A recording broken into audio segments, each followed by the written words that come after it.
আসসালামু আলাইকুম প্রিয় দর্শক, আমি মোহাম্মদ দেলোয়ার হাসান কৃষকের উঠান থেকে। দর্শক, আপনারা নিশ্চয়ই জানেন আমি একটা গত ভিডিওতে আপনাদের গরুমতি আম সম্পর্কে বলেছিলাম। তা আজকে আপনাদের ফুল বলবো আমি। আমার পিছনে যে আমটি দেখছেন দর্শক, আমটি হচ্ছে গরুমতি আম, আমাদের গোড়ের রানে গরুমতি আম। আমটা দেখলে বুঝবেন আপনার আমটা কতটা প্রিমিয়াম এবং কতটা কোয়ালিটি সম্পূর্ণ, একদম গার্ডেন ফ্রেশ। তো দর্শক, যাদের এরকম প্রিমিয়াম আমের প্রয়োজন হবে তারা দ্রুত আমাদের কৃষকের উঠান পেজে আপনার অর্ডার কনফার্ম করতে পারেন। আর দর্শক, আমার পিছনে দেখছেন একটি ভ্যান লোডের অবস্থায় আছে এই আমটিও গরুমতি। তো দর্শক, এই আমটি হচ্ছে নাবি জাতের একটি আম।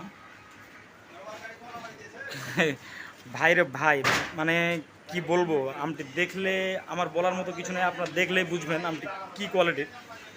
দর্শক, এখন কিন্তু আমের সিজন প্রায় শেষের দিকে বলা যায়, এই জন্য দাম হু করে বেড়ে যাচ্ছে। তো দর্শক, যারা আম খাবেন তারা মানে দেরি না করে 2 দিন আগে আমটা খান, তাতে কি হবে আপনাদের দামটা একটু আপনার সাশ্রয়ী পাবেন। তো দর্শক, আর দেরি নয়, যাদের আমের প্রয়োজন হবে তারা দ্রুত অর্ডার করে ফেলবেন। আপনারা ভালো থাকবেন, সুস্থ থাকবেন। আসসালামু আলাইকুম।